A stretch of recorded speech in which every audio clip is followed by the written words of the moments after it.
My name is Maria Kent Beers, and my co-host Rachel Martinez and I are pleased to present Remember Me. This podcast is dedicated to preserving the memories of those diagnosed with FTD. We hope this episode leaves you feeling more connected, provides a deeper understanding, and allows you to learn to accept the good. Always, always accept the good. This is Remember Me.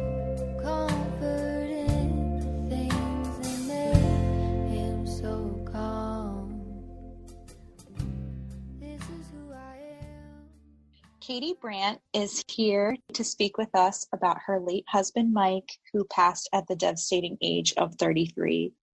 Katie is an incredible advocate for the FTD community in many ways. She's a director of caregiver support services and public relations for the Massachusetts General Hospital FTD unit.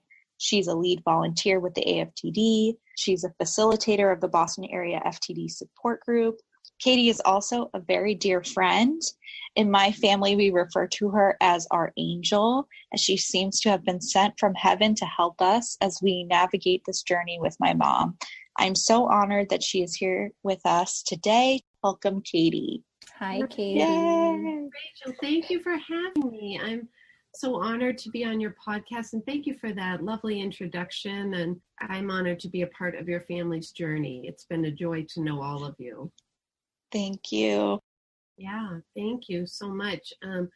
I always appreciate the platform to share our family's journey because my husband was misdiagnosed by 8 mental health and medical professionals. So I think a lot about the privilege that I have as an educated woman with wonderful health insurance at the time, and maybe a little bit of chutzpah to keep going from one office to another, to have doctors and psychiatrists and psychologists tell me that my husband was fine or depressed or severely depressed, and for me to say, I don't think so, and to keep going. It was my mother, actually, who really pushed me the very first time to ask Mike's primary care physician during his annual checkup. My mom said, ask the doctor if Mike has a brain tumor. He's acting so weird. And I remember saying to my mom, there's nothing wrong with his brain. But Mom was right. And 8 doctors later, and as his symptoms began to increase, we just really knew that something was wrong because Mike's early symptoms were all around personality changes.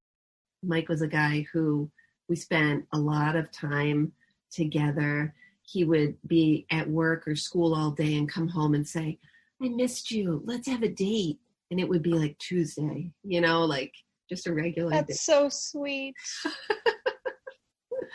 He was so sweet. And Mike was an avid reader. He used to read 2 or 3 newspapers a day. He had a bachelor's degree in theology and a master's in philosophy from Boston College, graduated with honors from both.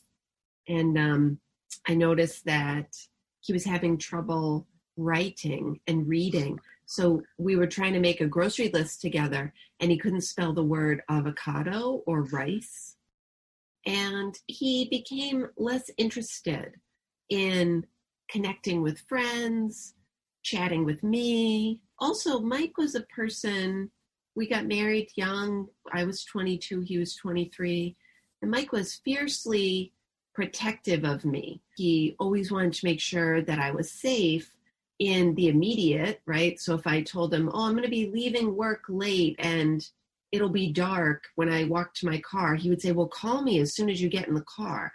But also in the larger sense, like he was thinking, what job did he have while I was in graduate school so he could be providing for me? And he would really talk about that. And suddenly he was making decisions around drinking or behaviors that were not safe, like walking across a semi-frozen lake in early spring, because we lived in a lake community.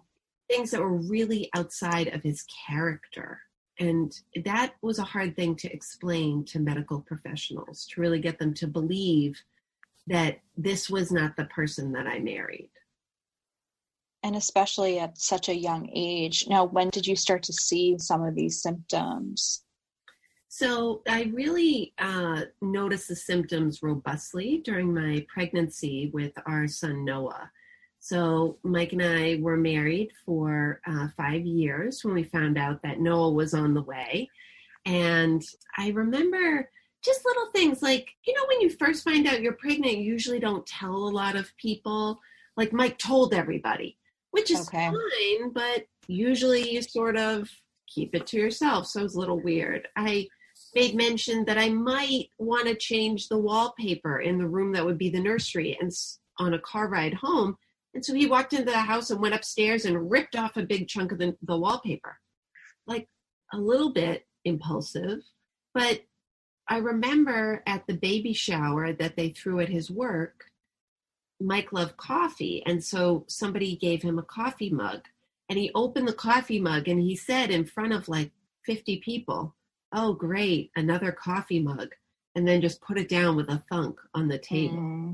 And I just thought, this isn't my husband, I can relate to a lot of those kind of awkward instances, and especially with someone that that's very sensitive and thoughtful. You're like, this is not something that they would do. Right.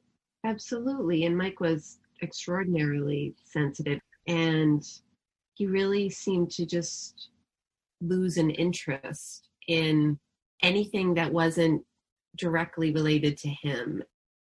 I think it's really important what you mentioned about being an advocate for your family member, because I can see a medical professional writing off some of these things as, apathy as it relates to depression, loss of interest as it relates to depression. But like I said, we know our loved one. So can you maybe talk a little bit about the first person or the last doctor that you finally saw that mentioned FTD? Yeah, so I brought Mike to see 7 different medical and mental health professionals around. We were living in Center Barnstead in New Hampshire, and I was working in Concord. Okay. So Concord, New Hampshire is a thriving city and not far from Boston. And so, you'd think that the medical professionals there had some experience, but none of them were able to diagnose him. And the 7th person was a neurologist who told me that Mike looked like he had a cyst in his brain, but she couldn't think of any reason for it. And there was no treatment for that. And she sent us home without a follow-up appointment. And as we were leaving the office, she called after us down the hall. "Oh, and by the way, he probably shouldn't drive." That was literally it. What? Like that whole experience.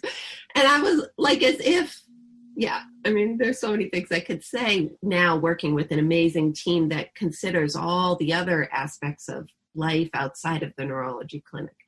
But what happened was my father had been receiving care at Beth Israel Neurology due to Alzheimer's disease.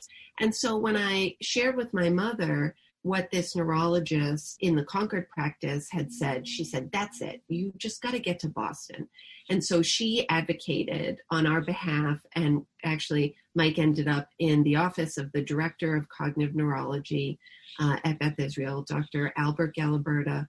And I swear that he diagnosed my husband in 20 minutes. Wow. What I will say about Dr. Galiberta is that he is a world-renowned expert in the field of neurology with a wide and varied experience, and he is a known neuroscientist with academic research experience.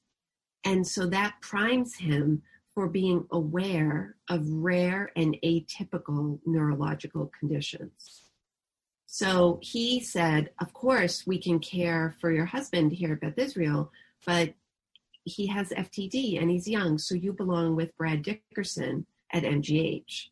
And I think of that also as just a wonderfully compassionate thing that Dr. Galiberta did by saying, we of course will want to care for your loved one, but here's someone who's dedicated their whole professional life to these very specific rare conditions, so that's where you belong. And so that started our connection with MGH. What incredible bedside manner for a doctor to say, there's someone better across, the city that you can go and see. Really, you're right. To send us over to the specialty program, I think was such a gift. What were those key insights that you gave the doctor that you think made him say, yes, this is FTD? Yeah, so he heard a few things about Mike that were big red flags. So number one, you've got a person in your office who has a high level of education, who his wife is reporting his language and communication has become simpler. He is unable to read and write as well as he used to be able to. And I think also a disinterest in those activities that he used to love in a very robust way. The second thing was disinhibition. So many people may be familiar with the cognitive test where they ask the patient to give a list of F words, as many F words as they can think of. And so the very first F word that my husband thought of was a 4-letter word. Again, sort of speaking to his personality and behavior, right? That's not right. His judgment, speaking to a doctor, yes. Right. And then the safety concerns. So some things with drinking and driving, some behaviors like walking across the lake, taking walks very late, like in the middle of the night in our neighborhood. And there was a specific incident where I got up in the middle of the night to nurse Noah, who was 7.5, maybe 8 months old at the time. And I realized that Mike wasn't in bed. And I found him in the basement of our 3-bedroom home with a small butane torch in his hand. And I said, what are you doing? And he said, I'm going to fix the washing machine. Now, the washing machine wasn't broken.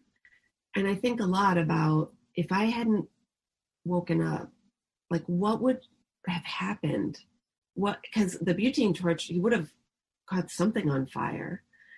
And so just really thinking about safety, and that this is a person who made very good decisions before in his life. He was an excellent, amazing, caring partner. He was a teacher. He was a volunteer in the community. He was well liked by many, many family and friends. And so many things in his life had become disrupted, and he was unconcerned. I find that sometimes when you tell your story, this comes up in support group a lot. It's like, how did I not know? But most of us have never heard of FTD, so how would we know? I had never heard of FTD. And then that day that Mike was, that Dr. Galiberta told me this is probably what it is, I went home and I read about it. And even though it was a terrible diagnosis, it was a relief because it was the first time that I read something and I was like, oh yeah, this is it. Like I knew right away that that's what it was. You got the diagnosis, went to MGH. Did you receive like an actual, okay, here's a PET scan, here's the atrophy, we're going to call it FTD? What was sort of the next step after your referral? So Mike was diagnosed in February of 2009. So his PET scan was denied by our health insurance company. And by the time it was approved, he had deteriorated so much that the PET scan would not have been useful. And now we're thinking about these scans. This is 11 years ago. So now scans have advanced. There's even, I think about the Dickerson lab, Brad Dickerson's work. There are more research opportunities. So there would have been other things that I could have gotten Mike connected with. But at the time, we just had the CAT scan that was done at the hospital in New Hampshire, and then the neuropsychological testing and the clinical exam and the history that I provided. And Dr. Galiberta, I think, felt confident in that diagnosis based on those things. And then his collaboration with Dr. Dickerson after he saw him also made him feel confident. And after diagnosis, what did you see?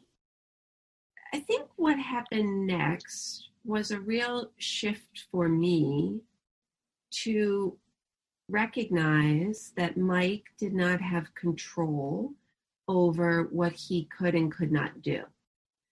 So I was in the very unique situation of caring for an infant. So when we think about how vulnerable a baby is, and that it was really important for me to set up things so that everyone in our family could be safe. And Mike also had developed more childlike qualities, and he really was interested in spending time with his parents. And so his parents were able to take care of him full time for about 9 months, which was a real gift for Mike and his dad, because Mike's dad did become sick and pass away shortly thereafter. And so I think about that time that they spent together where Mike was really obsessed with going to Starbucks all the time and taking long, long walks and eating copious amounts of Mexican food. And life was all about what he was interested in doing. And it was small things like, I want to watch this Simpsons episode. I want to eat this Mexican food or this ice cream and go on a walk. And I think about a lot of the struggles that families have and that patients have are when the expectations for what they can do don't meet their ability. Right. So Mike really was very calm and happy because immediately we took away all his responsibilities. He wasn't required to try and work. He wasn't required to do any household chores. Literally nothing was expected of him. And I think that many people struggle with this shift because you look at this adult person in your life as a peer, as a partner, as a fully formed functioning adult. And so what do you mean they're not capable of writing a check to pay the electric bill? What do you mean they can't go to the grocery store and pick up these 10 items? So I do think that our experience was very unique in that there were people available to care for him. And then we got him in an adult day health program for a short period of time that he liked, but then his behaviors became too difficult for them to be so young and active. And then I was very lucky to find an amazing neurorehabilitation center 9 miles away from my family home, where they were skilled at caring for people who'd been in car accidents. So their frontal lobes were damaged. So the behaviors that Mike had were similar to those of the accident victims, the brain injured victims. And so they were capable of navigating his difficult behaviors. What was different and sad about Mike was that his condition was progressive and Mike kept getting worse, but they were amazing. Wow. I was looking for a mass health bed for a 30-year-old male with behaviors and frontal temporal dementia. And I found a place 9 miles away from my home. Like that Wow. was crazy. And then it closed 6 months after. Wow. One of the things that I just always like to mention is thinking about things you'd never thought you'd have to do is that many people talk to me about the promise, which is I've promised to keep my loved one at home. And of course, I hadn't had time to think about what am I going to do when my husband has dementia, right? Because we were so young, I didn't even think about it. But one of the things that I did realize was that Mike needed many hands to help him get through the day because he needed constant supervision and he needed someone to help him get dressed, to help him use the bathroom, to take his medication. So then he needed other people to do his laundry, to clean his area, to prepare his meals. And he needed to live in an environment that was safe from dangers. So in the secure memory unit where he lived, there was no stove that he could go and fiddle with the knobs. He couldn't just exit and walk out into the street like he could at our home. There was even an enclosed outdoor area So Mike could go outside whenever he wanted and be in a locked area. And by making the choice to have Mike live in a skilled nursing facility, it allowed me to give up the tasks of laundry and medication and nighttime supervision, and to do the one thing that only I could do, which was to be Mike's wife and advocate, and to have that energy for the love and attention that he deserved when I would visit with him and spend time with him. And then all of the advocacy and paperwork and all of that. But I really want to express that the families there, especially our family, received true love and care from the staff who worked at that facility. You're incredibly strong. I mean, you're our angel in our family. We have you on a pedestal.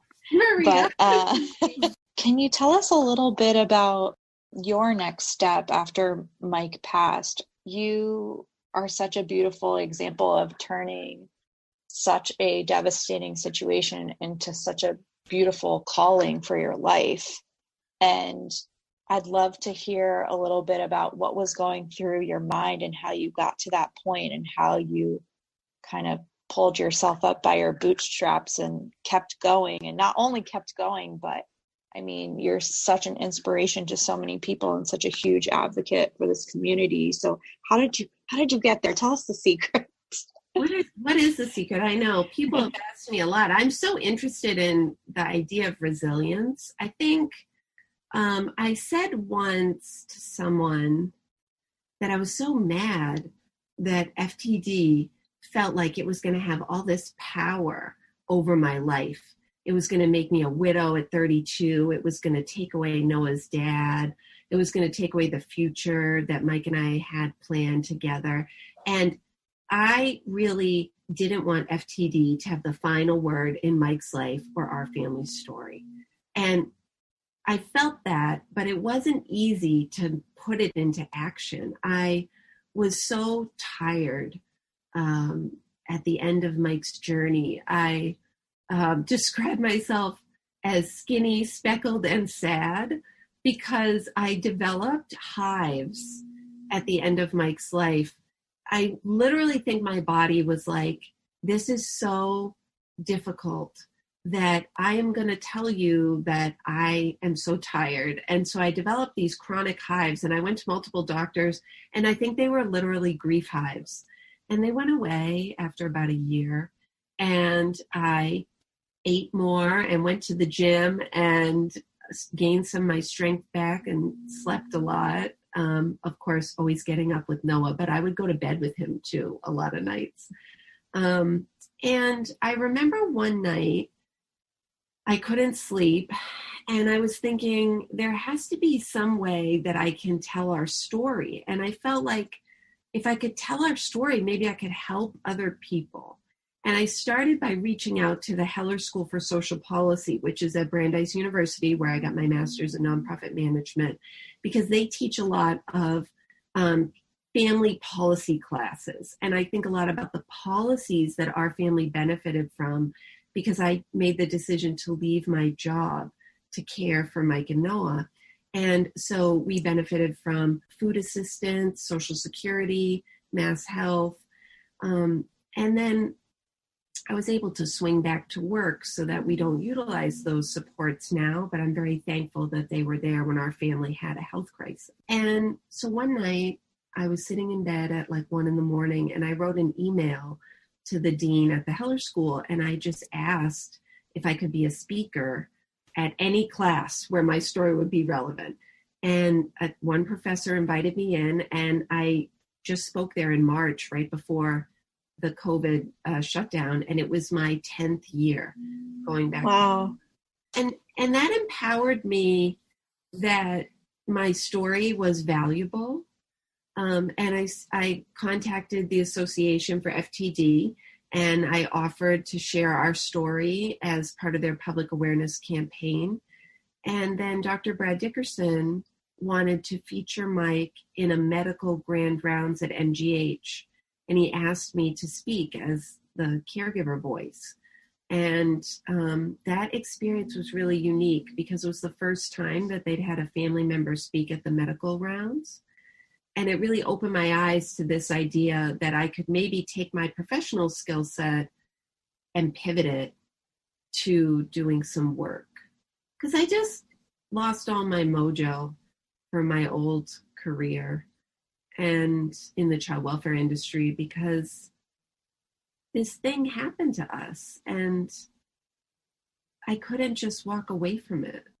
Also, I think about all the love that my husband and my parents put into me, all the belief and faith they had in me as a person who could do something important one day. And I just really didn't want to let them down. That's beautiful, Katie. You haven't let anyone down. You've lifted so many people up. I mean, I have goosebumps. You are accepting the good. And that is what people, not necessarily everybody, but I think that's where people get into this sort of victimized of how could all of this happen to me? And I have to pick up all the pieces. You are like, how can I pick up the pieces, but step higher than I was before? You don't find people like you. So one of the things, if you spend time with me, you'll notice I'll say, I use the phrase, I'm so lucky because, and then like finish, I'll say something like, I already had my master's degree when Noah was born, so I could pivot my career. Or, you know, I found this nursing home so close to my house. Or, you know, Brad was willing to give me a chance by hiring me as a consultant to see what I could do. And then whatever. So I said that once in front of my good friend Mari, and she looked at me and she goes, excuse me, you are the unluckiest person I have ever met.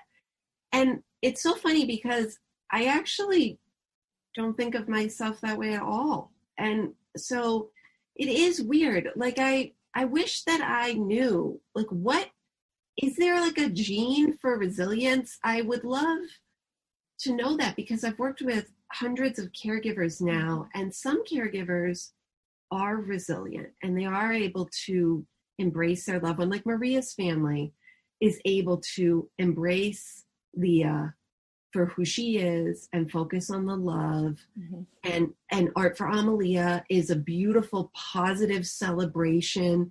That's all about resilience. But how come Maria can do that? And then I have another family and they act like everything is so much worse. But, you know, you think about that, like, why? Why is it? And then think about siblings. Like, I have not met a family yet where the siblings all have the same reaction. And it's weird because they're from the same gene pool, raised by the same people. Right. What is it about what, like, outlook?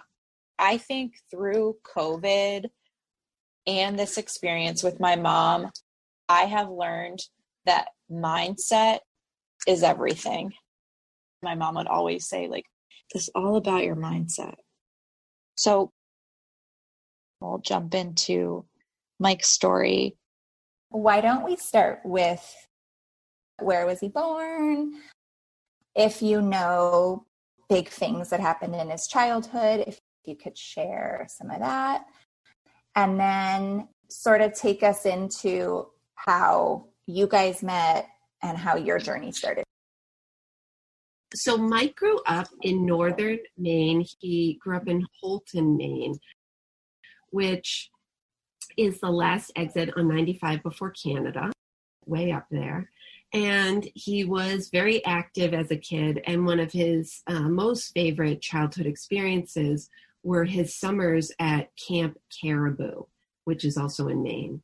And Mike's dad, my father-in-law, Noah's grandfather, Corky, was the waterfront director at this all-boys camp run by Bill and Martha Lerman. And he was the waterfront director there, I think, for 27 summers. And so Mike had the privilege of being able to attend the camp every summer, and where he could do archery and riflery and swimming and overnight campouts and s'mores forever. And he loved it because Mike was super social. He would make friends everywhere. And so a summer overnight camp was like definitely right up his alley. That's awesome. Yeah. And so what's interesting is Mike started going to that camp. I think that he was 8 when he was old enough to participate as a camper. Then he was a counselor in training, and then he worked there every summer until the summer we got married.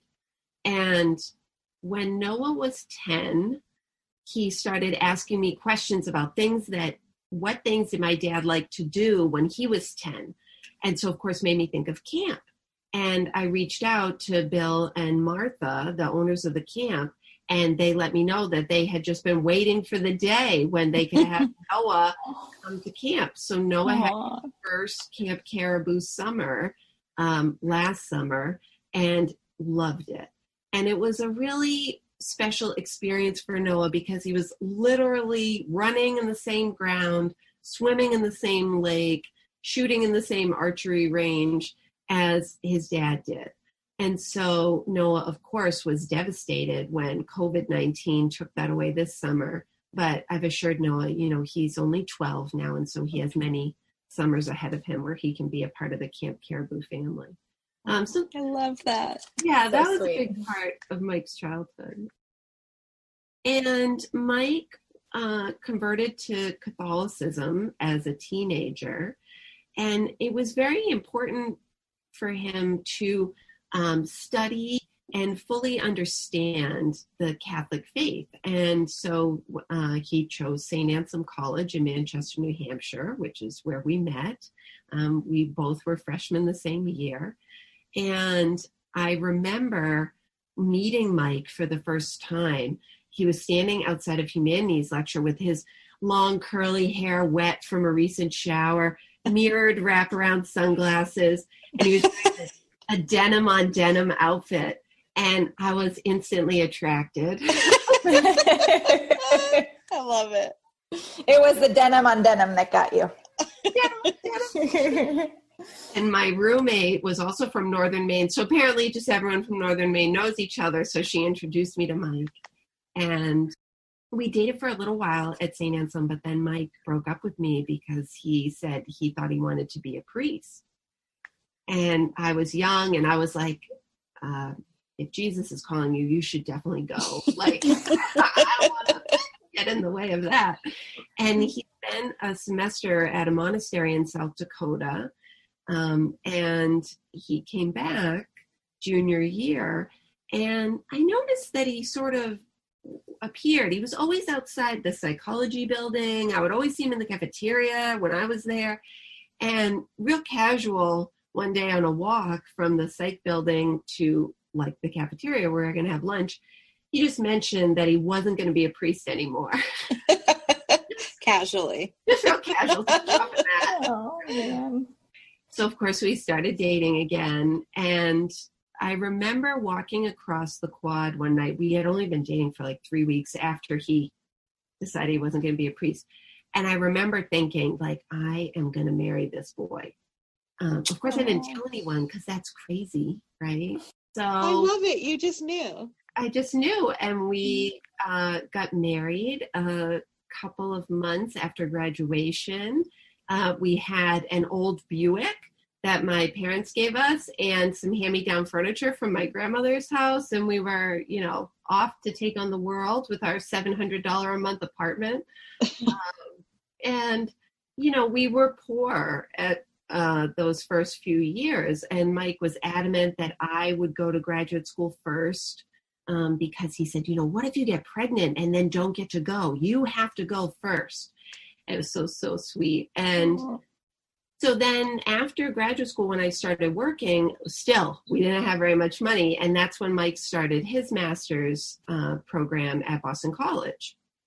And I was wearing the same black pants to work like 3 times a week because I didn't have money for like this whole professional wardrobe, right? And that first Christmas, Mike started obviously in September. And that first Christmas, Mike had this like giant grin, Christmas Eve. He was like, we have to open our presents. Now, listen, our bank account, literally some weeks we would fill up the car with gas before we went to the grocery store. Otherwise, there wouldn't be enough money for gas after. Oh my God. And so one of the presents that he gave me, it's a podcast, so I was going to say I still have it, was an Ann Taylor gift card for $330. And wow. The perfect place for work pants. the perfect place for work pants. This was like in 2004. So $330.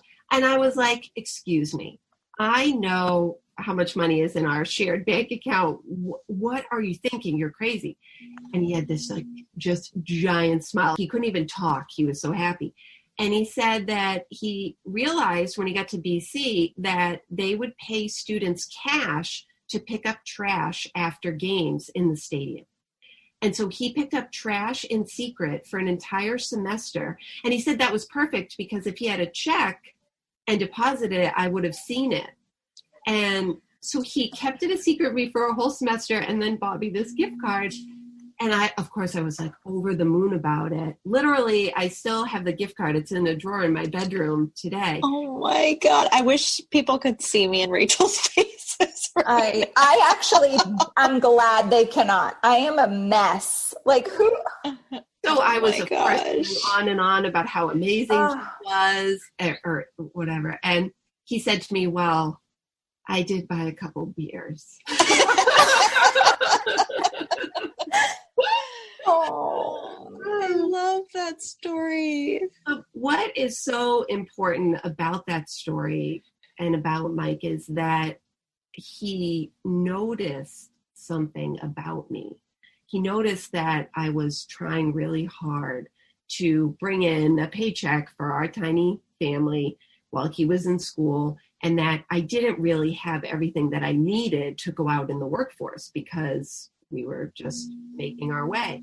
And to think about him really seeking a way to help me and to do it in a way that was so selfless, because he didn't let me know that at a time when he was struggling to keep up with this huge course load and he had a work study job, that he picked up an extra job just so that I could have work clothes and from a store that I loved. He also got the gift card at a place that I love to shop. So I love that. I think really signifies his character and how much he was good at caring for other people in his life. That's so thoughtful too for a young man. What was he, 23? He was 24. 24. At 24, Wow. I think my husband was like, so are we going to do takeout or are you cooking? Like, take notes for Mike here. Mike I used to hate to get in the bed at night. Like, you know how the bed's cold when you first get in? So while I was brushing my teeth, Mike would lay on my side of the bed. And then when I would walk in the room, he would move over to his side so that when I got in bed, my side was warm. Oh. Wow. Well, it sounds like he was what we all want. He sounds like he was from a romantic comedy. Like, what did he do after college? So after he got his degree, he really wanted to be a teacher. And so we were so lucky that he was hired at St. Thomas Aquinas High School in Dover, New Hampshire, where the signature class that he taught, he was a theology teacher, and the signature class he taught was Christian moral life, where Mike was really helping the teens to think about, what does religion have to do with the life that you're living every day? And it's not about being a perfect person, but it's about just as you're becoming an adult, thinking about how your behaviors, your decisions, the way you are in the world, how does that match your faith? And Mike actually was very good at connecting with teenagers. So again, this is an example of how Mike had an incredibly well-developed ability to connect with people. And he was incredibly interested in learning about other individuals and just hearing their stories. Walk us through sort of where he was in his life right at diagnosis. Was he still teaching? So our son Noah was born at the end of March, 2 days after Mike's birthday, actually. I have this huge affinity for people born in March. My best friend was born in March. My husband. There you go. Your husband, another amazing light March baby. And Noah's due date was it was April 4th. And I was like, no, I'm going to have a March baby. And my doctor was like, I don't think so. This is your first baby. You're definitely going to go late. And sure enough, he was born March 29th, which is so cute. So I was on maternity leave, April, May, and June. And then Mike and I had made the decision that he was going to take 1 year off from being a high school teacher and stay home with Noah, because I had an amazing job at the New Hampshire Child Welfare Agency, working for the state, great health insurance, wonderful hours. And Mike was also he had started a small business called KNM CompNet Design, where he did web design work, like just for different companies. He was really good at writing code and doing all these things with computers. And so we figured out that he could do his work and probably pick up a couple adjunct classes. He'd stayed close with people at St. Anselm, and we would be able to juggle that, and Noah wouldn't need daycare that first year. That was our plan. So I think in a lot of ways that I am very thankful that even though that plan didn't work out for our family because of FTD, I know that working in an environment with teenagers as a teacher, and Mike having, disinhibition and some executive functioning, that potentially something negative could have happened. Mm-hmm. And I'm really glad that Mike was able to leave that community that he loves so much on a high note, to preserve his memory, his personhood, his dignity. And St. Thomas Aquinas High School was so generous, and they honored me with the Lux in Tenebris Award a few years later, where I was able to go back after Mike passed away and give a speech at commencement and talk about the work that I've been doing and about Mike. So what a nice tribute. They're a wonderful community. His hobbies, if he wasn't reading and he wasn't doing code, what would you find him doing? Mike was really good around the house. He was always thinking of some new project. He loved to cook with me. We'd cook together a lot. We'd watch shows. I think we always like to go out for a drive. Because even if you don't really have money in your pocket to do anything, sometimes just a ride with the windows down and the tunes up can do a lot for you. Yeah. Yes, I agree. Katie, I'd love for you to tell the story about a drive that you were on with Mike. I don't know if you remember, you told me this and you got to the toll booth. Yeah, so early, I remember we were in our Honda Accord and we were driving on 93 and we got to the Hooksett toll booth, and Mike and I never had a fast pass. And as we were approaching the toll booth, we were deep in conversation about what would happen if one of us died. And, I was talking about what my ideas were, what I thought would happen if I were the one to pass away. And Mike was just going on and on about how he would be so heartbroken he'd never be able to replace me, of course. And as we approached the toll, he had the quarters in his hand and he had his arm hanging out the window. And he turned and looked at me and he said, "If I died, you'd find someone else."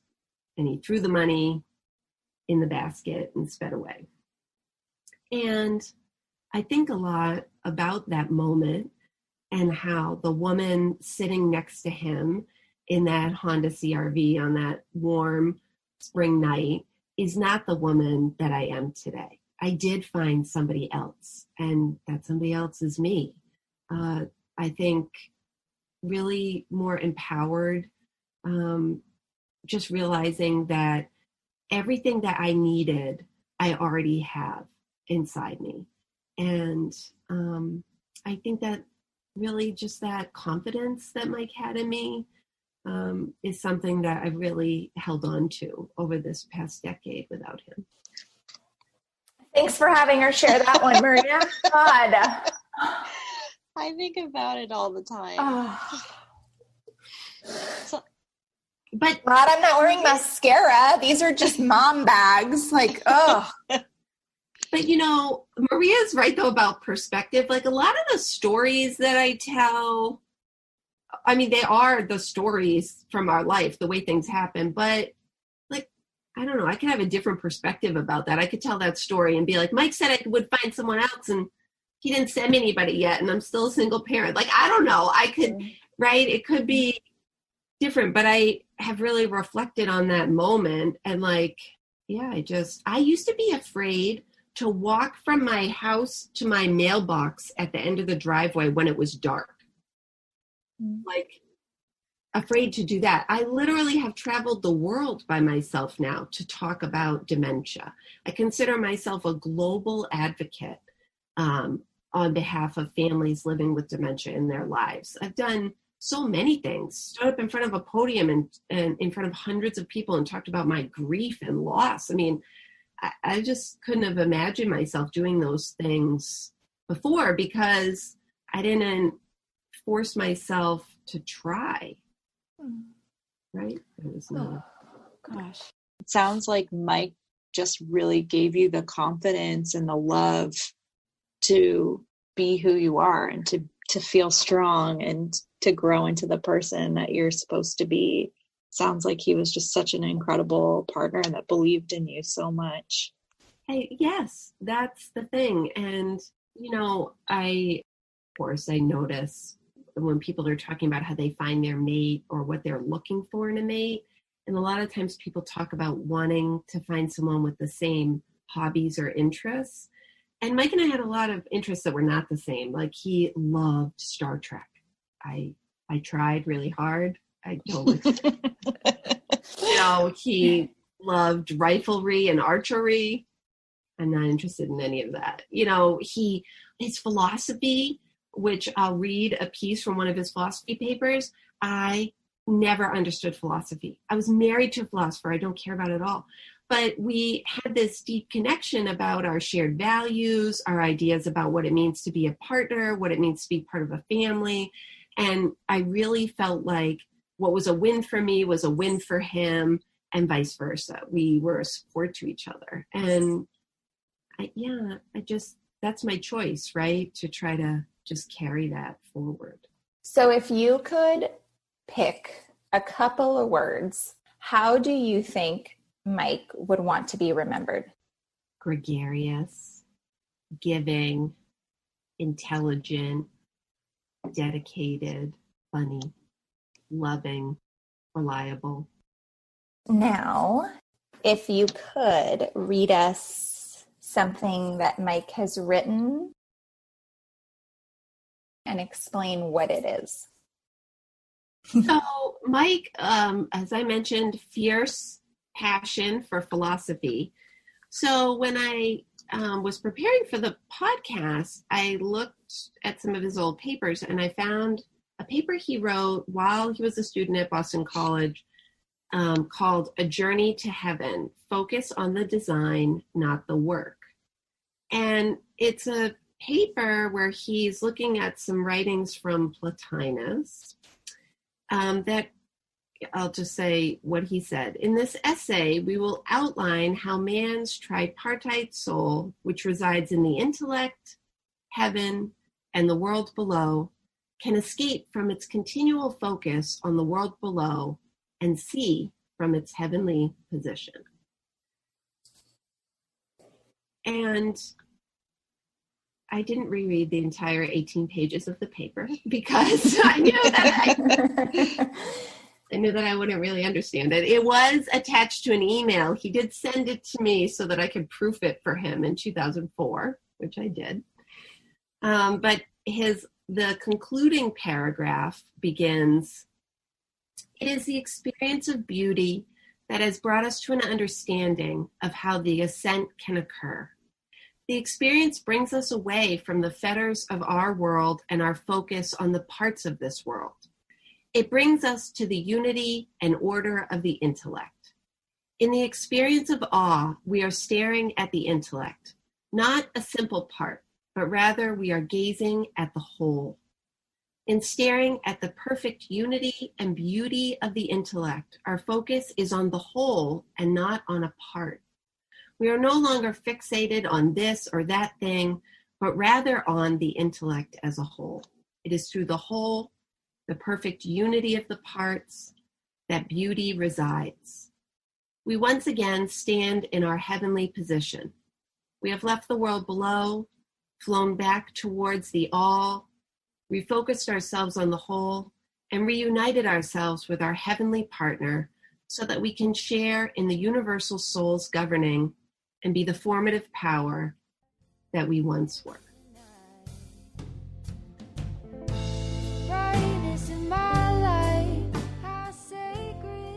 Thank you for listening. A special thank you to Katie for bravely sharing her story with us this week.